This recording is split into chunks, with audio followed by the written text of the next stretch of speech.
ఇక్కడ ఈ బ్రాహ్మణులు ఈ శ్లోకంలో వాళ్ళు ఏమనుకుంటున్నారంటే, ఈ బ్రాహ్మణ పత్నులు బ్రాహ్మణ దీక్ష తీసుకోలేదు, ద్విజులు కాలేదు, గురువు దగ్గర దీక్ష తీసుకోలేదు, గురువు ఆశ్రయంలో బ్రహ్మచర్యాన్ని కూడా ఏం పాటించలేదు. తర్వాత పెద్ద తపస్సులు ఏం చేయలేదు, వీళ్ళు శౌచం లేదు,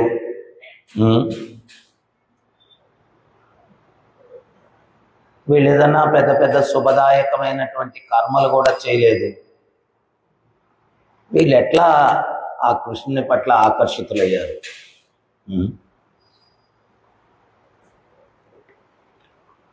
చాలామందికి సందేహం కలుగుతుంది, హిరణ్యకశిపుడు అంతటి దుర్మార్గుని యొక్క కడుపులో ప్రహ్లాదుడు ఎట్ట పుట్టాడు?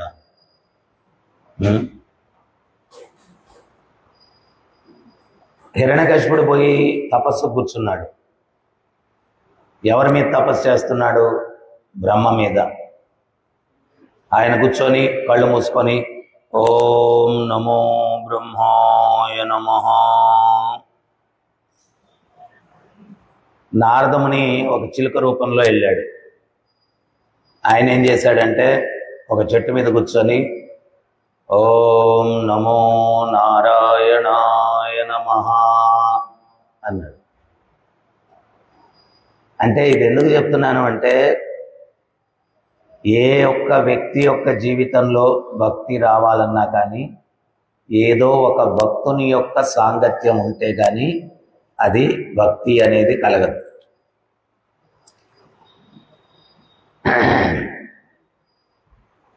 ఈయన ఎప్పుడైతే ఓం నమో నారాయణాయ నమః అన్నాడో, ఈయన బ్రహ్మ చైతన్యం పోయింది. బ్రహ్మ చైతన్యం పోయి ఆయన ఓం నమో నారాయణ అని వస్తుంది. అందుకనే ప్రభుపాదుల వారు కూడా చెప్తారు, శుద్ధ భక్తుల యొక్క ముఖాంతం భగవత్ నామాన్ని వినాలన్న. శుద్ధ భక్తుల యొక్క అంటే మనం ఎక్కువగా శిల ప్రభుపాదుల వారి హరే కృష్ణ ధున్ అది వినాలి, ప్రభుపాదుల వారి యొక్క కీర్తనలు వినాలి. ఎందుకంటే ఆయన శుద్ధ భక్తుడు. నాకు బాగా గుర్తు, ఇస్కాన్ ప్రారంభ దశలో బెంగళూరులో ఆ కొండ మీద అంతా మైక్ పెట్టుండేవాళ్ళు. ప్రభుపాద్ ధున్ వస్తూ ఉండేది. అది 8 ఎకరాల స్థలం. ఆ గేట్ ఎంట్రన్స్ లోనే హరే కృష్ణ హరే కృష్ణ కృష్ణ కృష్ణ హరే హరే హరే రామ హరే రామ రామ రామ హరే హరే.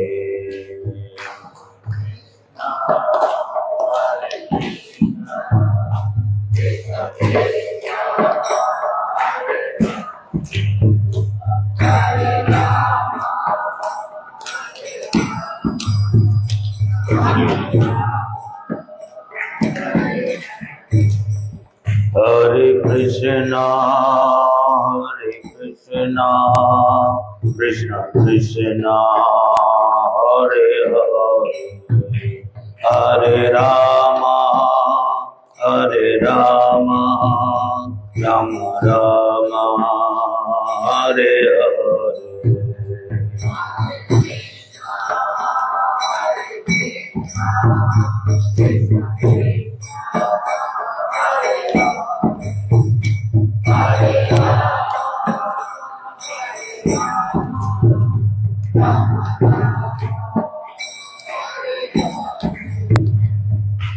శిల ప్రభుపాదుల వారి యొక్క కీర్తన అది హార్ట్ టచింగ్ కాదు, సోల్ టచింగ్ అనమాట. అది ఆ శబ్ద తరంగం ఆత్మని తాకుతుంది. ఈ రోజుటి కూడా నేను ఆ ప్రభుపాదుల వారి ధున్ విన్నప్పుడు ఇక్కడ ఏదో ఒక ప్రసన్నమైనటువంటి భావన కలుగుతుందండి.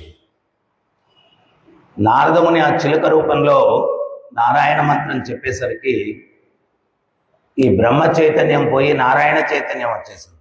ఎవరికి? హిరణ్యకశిపుడు. హిరణ్యకశిపుడు కూర్చొని ఎంత నమో బ్రహ్మాయ నమః అనాలనుకున్నా నమో నారాయణాయ నమః అని వస్తుంది. సో ఆయన కలత చెంది తపస్సుకి లీవ్ పెట్టేసి ఇంటికి వెళ్ళాడు. ఇంటికి వెళ్తే భార్య ఋతుక్రమంలో ఉంది. అప్పుడు సాంగత్యం చేయడం వల్ల ఆ నారాయణ చైతన్యంలో ఆయన గర్భాధారణ సంస్కారం చేశాడు. అందువల్ల ప్రహ్లాదుడంతటి గొప్ప వ్యక్తి భార్య గర్భంలోకి ప్రవేశించాడు. మరలా ఏం జరిగింది? గర్భంలో ప్రహ్లాదుడు ఉన్నప్పుడే నారదముని భాగవతాన్ని అంతా కూడా బోధించాడు. ఇక్కడ శ్రీల శ్రీధర స్వామి ఈ బ్రాహ్మణులకు తెలియని ఒక సత్యం ఉంది అని చెప్తున్నాడు భాష్యంలో. ఏంటది అంటే, ఈ బ్రాహ్మణ పత్నులు కృష్ణ చైతన్యం ఊరికే రాలేదు. బృందావనం నుంచి పూలు అమ్ముకునేదానికి వచ్చినటువంటి గోప స్త్రీలు వాళ్ళ ద్వారా కృష్ణుని యొక్క లీలలను శ్రవణం చేశారు. ఆ గోప స్త్రీలు పూలమ్ముకునేదానికి వస్తే ఈ బ్రాహ్మణ పత్నులు కృష్ణుని గురించి అడిగి తెలుసుకున్నారు, కృష్ణుని యొక్క లీలల గురించి తెలుసుకున్నారు. కృష్ణ అనేటువంటి శబ్దం, ఆ కృష్ణుని యొక్క లీలలు, ఇవన్నీ కూడా ఏంటి అంటే మన హృదయాన్ని శుద్ధి కావిస్తాయి, మన చైతన్యాన్ని ప్రభావితం చేస్తాయి. సో అందుకని అది భక్తుల ద్వారా వినడం వలన ఆ కృష్ణుని యొక్క లీలలు వాళ్ళు కృష్ణుని పట్ల ఆకర్షణ పెంపొందించుకున్నారు. ఒక రోజులో జరిగింది కాదు. కానీ ఈ భర్తలు పని మీద వెళ్ళిపోతారు కదా, ఈ భార్యలు ఇంట్లో ఉంటారు. ఈ పూలు అమ్ముకునే వాళ్ళు వచ్చి వాళ్ళకి సాంగత్యం ఇచ్చింది ఈ భర్తలకు తెలియదు. అందువల్ల వీళ్ళు ఆశ్చర్యంగా ఎటువంటి తపస్సులు చేయలేదు, వీళ్ళు ద్విజులు కాలేదు, గురువు ఎక్కువ దీక్ష తీసుకోలేదు, శాస్త్రాల్లో ప్రావీణ్యం కూడా లేదు. మరి ఈ కృష్ణుని పట్ల ఎట్లా భక్తిని వీళ్ళు పొందారు అని ఆశ్చర్యాన్ని వ్యక్తపరుస్తూ ఉన్నారు.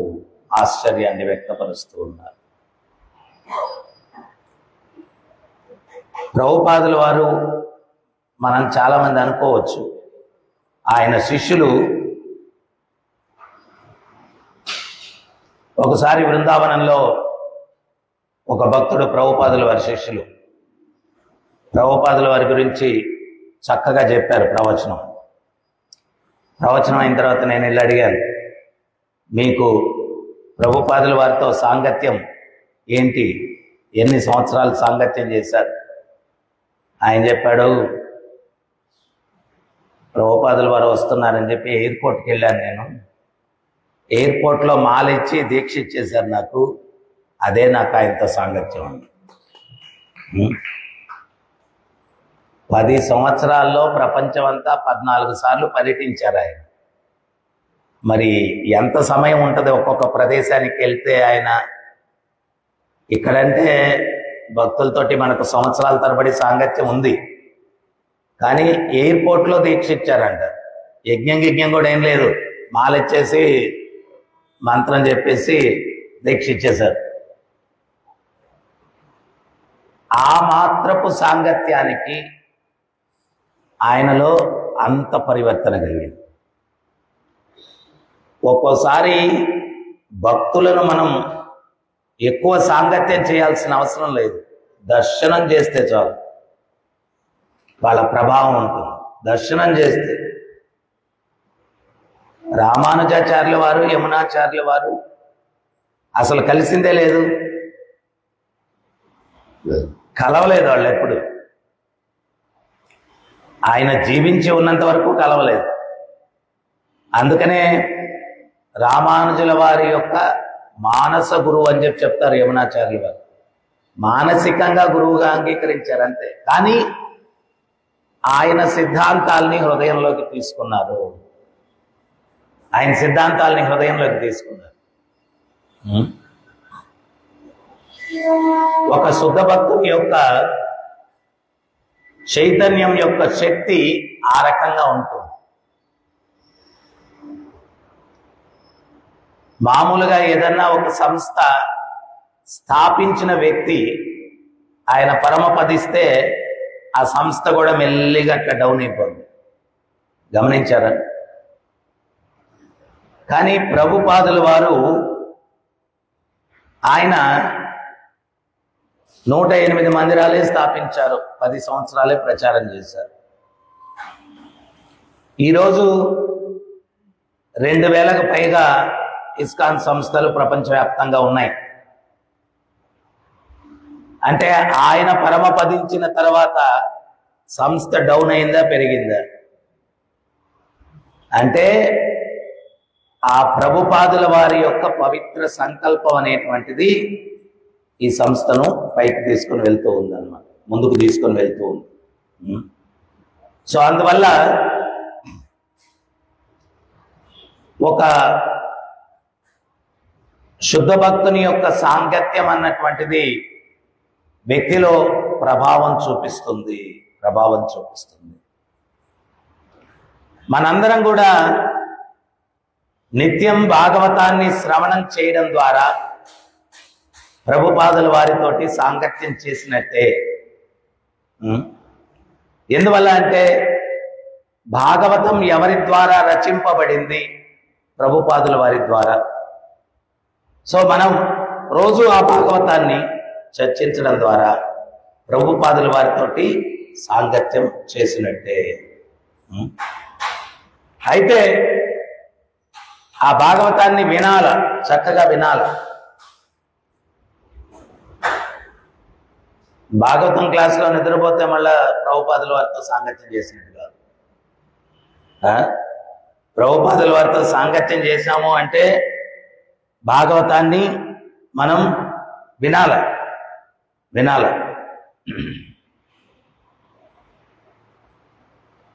భక్తుల ద్వారా వినాలి. మీ అందరికీ తెలుసు, పూదనం అని చెప్పి ఉండేవాడు ఒక భక్తుడు. ఆ పూదనం ఒక శివాలయానికి వెళ్ళాడు. అది ఎక్కడో 6 నెలలే తెరుస్తారంట, 6 నెలలు మూసేస్తారు. మరి అది కేదార్నాథో ఏదో శివాలయం. అక్కడికి వెళ్ళి ఆయన ఎటువంటి భాగవతానికి అటాచ్మెంట్ ఉంది అంటే, బంధం ఉంది అంటే, ఒక్కరోజు కూడా భాగవతం చదవకుండా నిద్రించడు ఆయన. ఒక్కరోజు కూడా నిద్రించడు. భాగవతం మీద అటాచ్మెంట్ గురించి చెప్తాను. ఒకరోజు ఆయన గురువాయూర్ వెళ్తా ఉన్నాడంట. ఆయన మీద దొంగలు ఆక్రమణ చేశారు.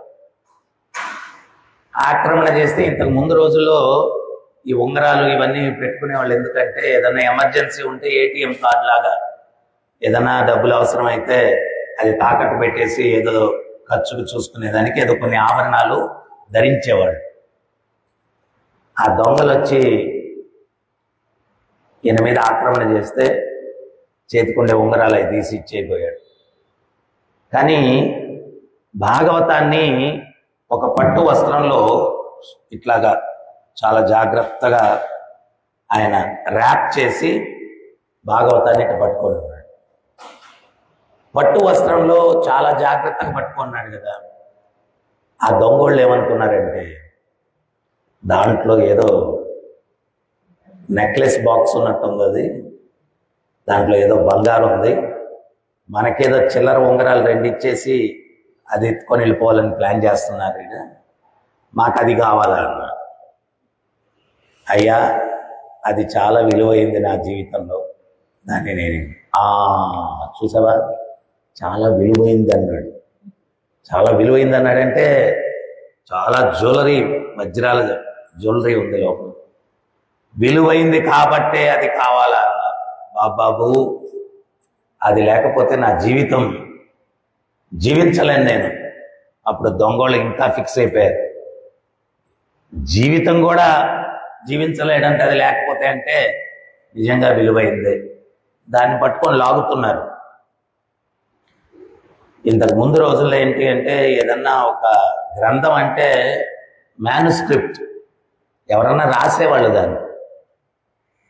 ఇప్పుడు ఇంత పుస్తకం రాయాలంటే ఎంత టైం పడుతుంది, భాగవతం రాయాలంటే ఎంత టైం పడుతుంది.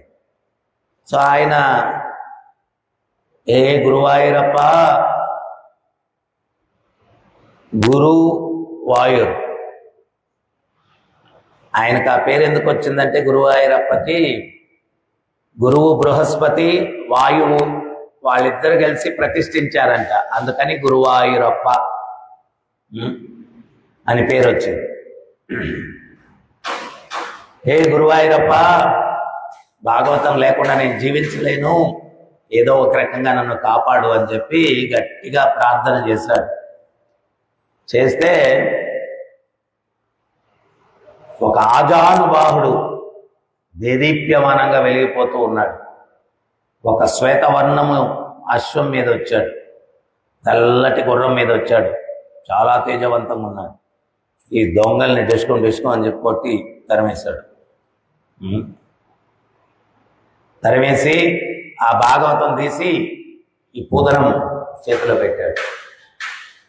ఆయన చాలా ప్రసన్నమైపోయి, స్వామి భాగవతం నా ప్రాణం కాపాడారని చెప్పి తనకుండే ఉంగరాలు తీసి ఇచ్చాడు.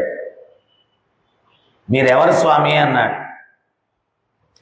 ఆయన ఏమన్నాడంటే ఆ గురువాయూరప్ప భక్తులకు దాసుని నేను అన్నాడు. గురువాయూరప్ప భక్తులకు దాసుని నేను అన్నాడు. వెళ్ళిపోయాడు. ఈయన నేరుగా దర్శనానికి వెళ్ళాడు. వెళ్తే అక్కడ అర్చకుడు, ఏమయ్యా పూదనం అంటే నువ్వేనా అన్నాడు. అవునయ్యా. ఆ గర్భగుడిలో స్వామి ముందు 2 ఉంగరాలు ఉన్నాయి, అవి నీకిమ్మని చెప్పారు. ఎవరు చెప్పారయ్యా? ఇంకెవరు చెప్తారు? గురువాయూరప్ప, నువ్వేదో ఆయనకేదో దానం ఇచ్చావంట కదా, నీకు ఇచ్చేయమన్నాడు. నేను ఆయనకి దానం ఇవ్వడం ఏంటండి? ఏదో నువ్వేదో రక్ష కోసం అడిగావంట, నిన్ను కాపాడడానికి నిన్న ఆయన వచ్చాడు. నిన్న ఆయన వచ్చింది గురువాయూరప్ప దాసులకు సేవకుడు అని చెప్పాడే. గురువాయూరప్ప దాసులంటే భక్తులు, వాళ్ళకి సేవకుడు అన్నటువంటి వ్యక్తి ఎవరో కాదు, సాక్షాత్తు ఆ గురువాయూరప్పే. సో ఈ పూదనంకి భాగవతం అంతే అంత అటాచ్మెంట్. ఆయన శివాలయానికి వెళ్ళి రోజు భాగవతం అక్కడ ఉండే భక్తులకి చదివి చెప్తూ ఉన్నాడు, భాగవతం చెప్తూ ఉన్నాడు. ఒకరోజు ఏంటంటే ఇంకా గుడి మూసేసే రోజు వచ్చింది. ఆ రోజు భాగవతం చెప్పుకుంటుంటే అక్కడ ఆలయ అధికారులు వచ్చి చెప్పారు, అయ్యా ఈ రోజు నుంచి గుడి మూసేస్తున్నా, మీరు ఖాళీ చేయాలా, వెళ్ళండి బయటకన్నా. వాళ్ళు హడావిడి చేసేసరికి ఈయన భాగవతం లోపలే మర్చిపోయి వెళ్ళిపోయాడు. కొంత దూరం వెళ్ళిన తర్వాత గుర్తొచ్చింది, ఒరే భాగవతాన్ని మర్చిపోయామే. పరిగెత్తుకుంటూ మళ్ళా వచ్చాడు. తలుపులు తాళం వేస్తున్నా. తలుపులు గుడికి తాళం వేస్తున్నా లోపల నుంచి ఏదో శబ్దం వస్తుంది. ఏంటా అని చెప్పి ఆ తాళం పెట్టేది కన్నం ఉంటుంది కదా, దాంట్లో నుంచి లోపల కన్ను పెట్టి చూశాడు. చూస్తే పార్వతీ పరమేశ్వర్లు భాగవతాన్ని చర్చిస్తూ ఉన్నారు. పార్వతీదేవి అడిగిందంట, రోజు ఆ భక్తుడు భాగవతం చెప్పి నాకు అభ్యాసం చేసేసాడు స్వామి, ఆ భక్తుడు లేడు కదా, మీరు చెప్పండి భాగవతం అనిందంట. అని చెప్తే శివుడు పార్వతీదేవికి భాగవతం చెప్తూ ఉన్నాడు. అది అయిపోయిన తర్వాత శివుడు పార్వతీదేవిని అడుగుతున్నాడు, ఎట్లా ఉంది దేవి భాగవత ప్రవచనం నాది అని. ఆమెనింది, చాలా అద్భుతంగా ఉంది స్వామి, కానీ ఆ భక్తుడు పోదనం ఉన్నాడే మీకన్నా బాగా చెప్పాడని. ఆ భక్తుడు పోదనం ఉన్నాడే మీకన్నా బాగా చెప్పాడు. అంటే వీటన్నిటి నుంచి మనం అర్థం చేసుకోవాల్సింది ఏంటి అంటే, భాగవతాన్ని భక్తుల ద్వారా శ్రవణం చేయాలా, వాళ్ళు చేసినటువంటి సాధన వల్ల భగవంతుడు యథార్థంగా ఆ భక్తునికి ఆ భాగవతాన్ని ఏ భావనలో తీసుకోవాలో ఆ భావనలో ఇచ్చేటువంటి శక్తిని ఇచ్చి ఉంటాడు. ఆ భక్తునికి ఏ భావనలో తీసుకోవాలో ఆ భావనలో తీసుకోవాలి. అర్థం చేసుకునే దాన్ని బట్టి ఉంటుంది. నిన్నెవరో కొంతమంది లైఫ్ మెంబర్స్ గుంటూరు నుంచి వచ్చి నన్ను కలిశారన్న, ఏదో కొంచెం తత్వం చెప్తా ఉంటే ఆయన ఒక పాయింట్ రేస్ చేశాడు. అసలు భగవద్గీత ఎంత గొప్పదండి. కృష్ణ వాచ అని చెప్పలేదు అక్కడ, భగవాను వాచ అన్నారు. అంటే ఆ భగవానుని యొక్క ప్రతిరూపం కృష్ణుడని, భగవానుడు వేరే అని, భగవానుడి జ్ఞానం అని చెప్పేది ఏదో చెప్పబోతున్నాడు. దాన్ని ఆయన అర్థం చేసుకున్న విధానంలో కాదు అర్థం చేసుకోవాల్సింది. కృష్ణుడు చెప్తున్నాడు భగవాను వాచ అని చెప్పారు అంటే కృష్ణుడు భగవానుడు అని మనం అర్థం చేసుకోవాలని చెప్పి అక్కడ భగవాను వాచ అని పెట్టారు. కృష్ణ వాచ అని పెట్టుంటే భగవాను ఈయన అర్థం చేసుకున్నట్టు భగవానుడు ఎవరో వేరే ఉన్నారేమో, కృష్ణుడు వేరు భగవానుడు వేరు అని చెప్పి అనుకుంటారు జనాలు. కృష్ణుడు చెప్తున్నటువంటి శ్లోకాలకు భగవాను వాచ అని పెట్టారు అంటే ఆ భగవానుడు కృష్ణుడే, కృష్ణస్తు భగవాను స్వయం అని మనం అర్థం చేసుకోవాలి. సో ఆయన దాన్ని రివర్స్గా అర్థం చేసుకున్నాడు. అందుకని ఎవడి మానసిక స్థితిని బట్టి తత్వాన్ని వాడు అట్లా అర్థం చేసుకుంటాడు. ఒక్కొరు ఒక్కో రకంగా అర్థం చేసుకుంటారు. ఎందువల్లంటే భౌతిక దృష్టి ఉంది కానీ వాళ్ళకి ఆధ్యాత్మిక దృష్టి లేదు కదా. ఆధ్యాత్మిక అంధకారం ఉంది. ఎవరో నలుగురు అంధులు ఏనుగు దగ్గరికి వెళ్ళారంట. ఒకడు కాలు పట్టుకొని ఇది స్తంభములాగా ఉందిరా అన్నాడంట. ఇంకోడు చెవు పట్టుకుని ఇది చాటరా అన్నాడంట. ఇంకోడు తోక పెట్టుకుని రంగు వేసే కుర్చరా ఇది అన్నాడంట, బ్రష్ అన్నాడంట. ఒక్కో రకంగా చెప్తారు అందులు వాళ్ళు. మనం ఆధ్యాత్మిక అంధత్వం ఉన్నటువంటి వ్యక్తుల నుంచి తత్వాన్ని వినకూడదు, ఆధ్యాత్మిక దృష్టి ఉన్నటువంటి వ్యక్తుల నుంచి తత్వాన్ని వినాలా. అందుకనే భగవంతుడు చెప్తున్నాడు, తద్విధి ప్రణిపాతేన పరిప్రశ్నేన సేవయాం ఉపదేక్షింతి తే జ్ఞానం జ్ఞానినస్తత్వదర్శన. తత్వాన్ని దర్శించినటువంటి వ్యక్తి, అటువంటి వ్యక్తి దగ్గర నుంచి మనం వినాల తత్వాన్ని. ఎవడు పడితే వాడు చెప్పేస్తే వింటే కన్ఫ్యూజన్ వచ్చేస్తుంది, తిగమక వచ్చేస్తుంది. ఎవడు పడితే వాడు చెప్పింది వినకూడదు. తత్వదర్శన, తత్వాన్ని దర్శించినటువంటి వ్యక్తి.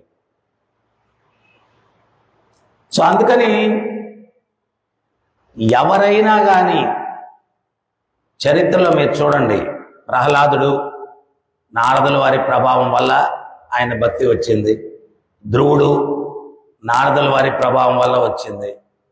మన గురుదేవులు జయపతాక స్వామి ప్రభుపాదుల వారి వల్ల ఆయన ప్రభావితులయ్యారు. ప్రభుపాదుల వారు భక్తి సిద్ధాంత సరస్వతి గోస్వామి వల్ల ప్రభావితులయ్యారు. సో ఒక శుద్ధ భక్తుని యొక్క ప్రవేశము మన జీవితంలో కలగకపోతే కృష్ణుణ్ణి మనం తెలుసుకునేదానికి అవకాశం లేదు. అంత దేనికి ఉద్ధవుడు కృష్ణుని పక్కనే ఉంటున్నాడు, ఆయన కృష్ణుని క్లాసులు ఇవ్వాలనుకుని ప్రయత్నం చేస్తున్నాడు. ఉద్ధవుడు ఎవరు? బృహస్పతి యొక్క శిష్యుడు. బృహస్పతి ఎవరు? దేవతల యొక్క గురువు. దేవతల యొక్క గురువు శిష్యుడు ఉద్ధవుడు.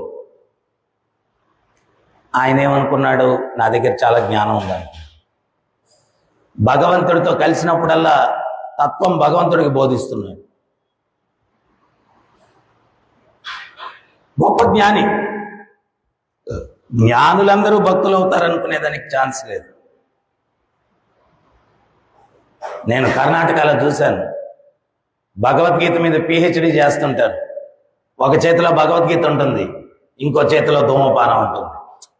సర్వధర్మాన్ పరిత్యజ్య, కానీ కృష్ణుడిగా శరణగతి. సిగరెట్ అయ్యాను నేను శరణగతి.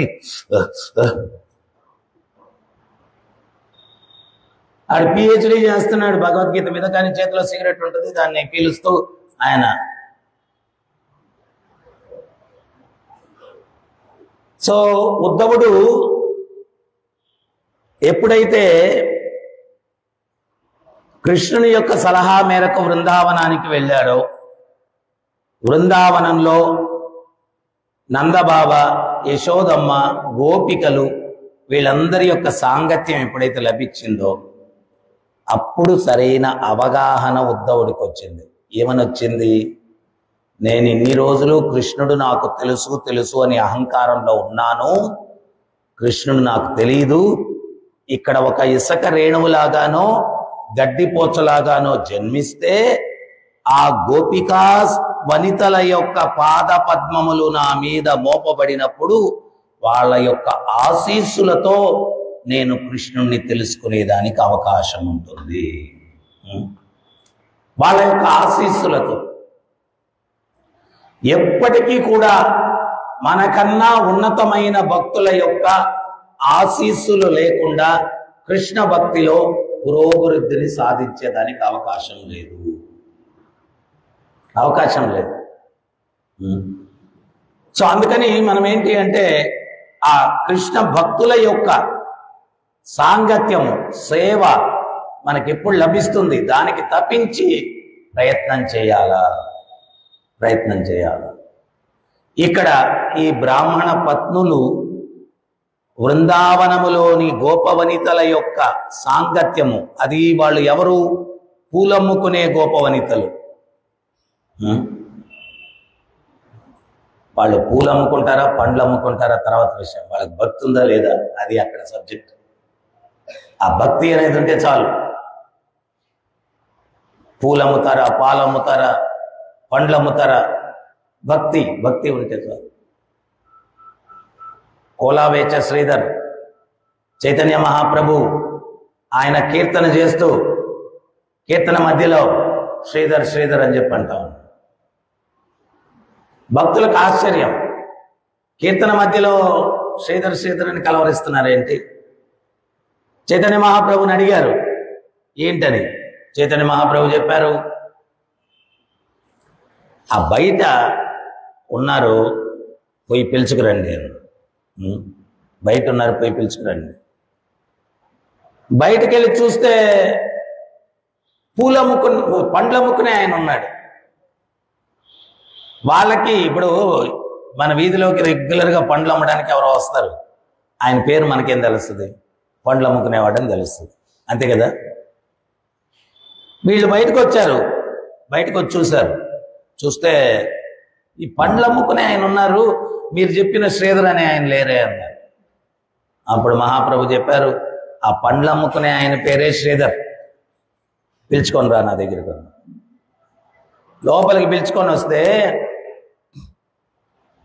నీకేదైనా వరం కావాలంటే కోరుకోమన్నారు చైతన్య మహాప్రభు. ఆయన ఏం కోరుకున్నాడు తెలుసా? మరు జన్మలో కూడా నేను పండ్లు అమ్ముకునేవాడిగా జన్మించాలని చెప్పి అనుకుంటూ ఉన్నాను. పండ్లు అమ్ముకునేవాడిగా జన్మించాలనుకుంటున్నాను. భక్తులందరూ ఆశ్చర్యపోయారు. వరం కావాలని దేవదేవుడు అడుగుతూ ఉంటే మోక్షమో గీక్షమో ఏదో అడగాల. మోక్షం మీద ఇంట్రెస్ట్ లేకపోతే ఏదన్నా ఒక 10 కేజీలు బంగారం ఇమ్మని అడగాల. ఇదేంటిది పండ్లు అమ్ముకునే వాళ్ళలాగా ఉండాలని చెప్పి కోరుకున్నావు, ఇదేంటిది అని వాళ్ళు అడిగారు. అప్పుడు కొలావేచ శ్రీధర్ చెప్పాడు, ప్రతిరోజు మహాప్రభు నా అంగడి దగ్గరికి వస్తాడు. అరటిపళ్ళు డజన్ ఎంత అంటాడు. నేనేదో పావలా అని చెప్తాను. ఆయన పైసాకి ఇస్తావా అంటాడు. బేరం కుదరదు. ఆయన ఏం చేస్తారంటే, అటైతే నేను ఊరికినే తీసుకెళ్తున్నా అని చెప్పి తీసుకుని వెళ్ళిపోతారు. ఆ దేవదేవుడికి నేను ఇచ్చేటువంటి స్థితిలో ఆ వ్యాపారం చేస్తూ ఉన్నాను. సో అది మళ్ళా తిరిగి పొందడం కోసం పళ్ళమ్ముకునేవాడిగానే జన్మించాలని కోరుకున్నాను. ఆయనకి ఇచ్చే స్థితిలో ఉన్నాను. అది పండో ఏదో ఆయనకి ఇచ్చే స్థితిలో ఉన్నాను నేను. ఆయన వచ్చి నా దగ్గరికి వచ్చి పండ్లు రోజు తీసుకెళ్తారు. అది మళ్ళా అవకాశం పొందడం కోసం పండ్లు అమ్ముకునేవాడిగా నేను జన్మించాలని చెప్పి అనుకుంటూ ఉన్నాను. సో అందుకని భగవద్భక్తిలో మనం ఎప్పుడు కూడా ఒక శుద్ధ భక్తుని సాంగత్యంలో శ్రవణం చేస్తూ ఆ భగవంతుని పట్ల ప్రేమను పెంపొందించుకొని, ఆ నామం పట్ల రుచిని పెంపొందించుకొని, క్రమంగా మృత్యువును చేరుకోబోయే లోపల భక్తిలో పూర్ణత్వాన్ని సాధించి ఆ స్వామిని చేరుకునే దానికోసం ప్రయత్నం చేయాలా. అందుకోసం ఈ విలువైనటువంటి మనుష్య జీవితం మనం పొంది ఉన్నాం.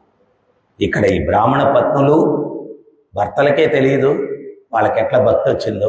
ఎట్లా భక్తి వచ్చింది అంటే, ఆ గోప వనితలు పూలు అమ్ముకునే దానికి వచ్చినప్పుడు ఆ కృష్ణుని గురించి వాళ్ళతో శ్రవణం చేశారు. దానివల్ల వాళ్ళకు భక్తి ఉద్భవించింది. హరే కృష్ణ. ఎవరికైనా ఏమైనా సందేహాలు ఉన్నాయి?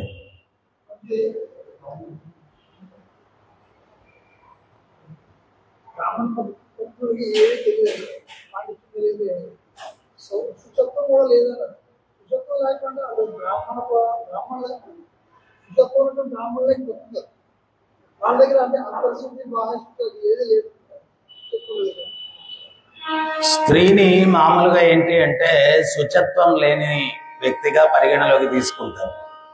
ప్రశ్న ఏంటి అంటే, వాళ్ళలో శుచత్వం లేదు, మరి బ్రాహ్మణ పత్నులుగా ఉండి శుచత్వం లేకుండా ఎట్లా ఉంటుంది అనేది ప్రశ్న. స్త్రీని మామూలుగా పూజాధికాలు ఇవన్నీ చేసేదానికి కూడా అనుమతించరు. ఎందుకంటే ఆమె నెలలో మైలు వస్తుంది ఆమెకి. సో ఆ మైల పడడం వల్ల స్త్రీని పూర్ణత్వంతో ఉన్నటువంటి శుచత్వం కలిగినటువంటి వ్యక్తిగా పరిగణలోకి తీసుకోరన్నమాట. ఆ ఉద్దేశంతో వాళ్ళు చెప్తున్నారు. ఆ ఉద్దేశంతో చెప్తున్నారు. ఇంతకు ముందు రోజుల్లో ఏంటి అంటే, భర్త వైష్ణవుడిగా ఉంటే భార్య ఆయనకు చక్కగా బట్టలు ఉతికి పెట్టడం, భోజనం చేసి పెట్టడం, ఆయన పూజ చేసుకునే దాంట్లో ఏర్పాట్లు చేయడము, ఆయన భక్తి చేసుకునే దాంట్లో సహకరించడము, ఇవన్నీ చేయడం వల్ల ఆమె ప్రత్యేకించి మంత్రాలు అవి ఇవి చేయాల్సిన అవసరం లేదు. ఆయన ఉద్ధరింపబడితే ఆటోమేటిక్గా ఆమె కూడా ఉద్ధరింపబడేది ఇంతకు ముందు రోజుల్లో. ఇప్పుడు ఏంటి అంటే, భర్త ఉద్ధరింపబడతాడని గ్యారంటీ లేదు కాబట్టి ఇద్దరు చేసుకోండి అని చెప్తున్నారు ఆచార్యులు. ఒకసారి భార్య తీసుకొని వెళ్ళొచ్చు భర్తని వైకుంఠానికి, గోలోక బృందావనం, ఆమె తపస్సు ద్వారా. ఆయన చేయకపోతే, ఇప్పుడు చాలా మంది మాతాజీలు వచ్చి చాలా శుభ్రంగా సేవలు చేసుకుంటారు, జపం చేస్తారు, అన్ని కార్యక్రమాల్లో పాల్గొంటారు. అసలు భర్తలు రానే రారు. వచ్చినా కానీ ఆ గేట్ దగ్గర వచ్చి ఫోన్లో రింగ్ ఇస్తారు, నేను వచ్చినా వచ్చాయి అంటారు. వీళ్ళు వెళ్ళి ఎక్కేసి ఇంటికి తీసుకెళ్తారు. ఆడదాకా వచ్చినా లోపల కూడా రారు. సో అట్లా ఉంది పరిస్థితి. కలియుగంలో ఏంటి అంటే, పూర్ణత్వ భక్తి చేసేటువంటి భర్తలు ఉండరు కాబట్టి భార్యలు కూడా చేసుకోవాలని. ఇంతకు ముందు భర్త పరమ వైష్ణవుడిగా ఉంటే ఆయన్ని సేవించుకుంటే చాలు, ఆమె ప్రత్యేకించి తపస్సు చేయాల్సిన అవసరం ఏం లేదు, మోక్షం ఆటోమేటిక్గా ఆమెకు వచ్చేది. అది పరిస్థితి.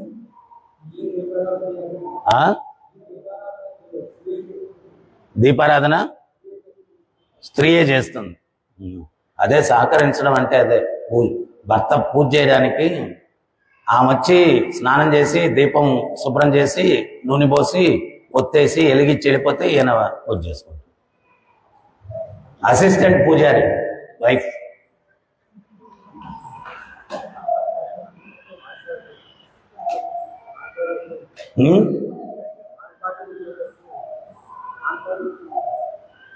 పానిహట్టి ఉత్సవమా? 10 గంటలకి ఆ ఉత్సవం. అందుకని దాన్ని ఏం చెప్పలా. ఇప్పుడు చెప్తే సగం మంది ఉన్నారు, 10 గంటలకు అందరూ వస్తే అందరికీ అవకాశం ఇద్దాం వినడానికని 10 గంటలకు దాన్ని చెప్పుకొని చైతన్య మహాప్రభుకి అభిషేకం స్నానం చేపించి పూర్తి చేసుకున్నాం. కరెక్ట్గా 9:45 ఇంకొక అరగంటలో అందరు భక్తులు మళ్ళీ ఇక్కడ సిద్ధంగా ఉండండి. ఆ పానిహట్టి ఉత్సవం మనం చేసుకున్నాం. హరే కృష్ణ.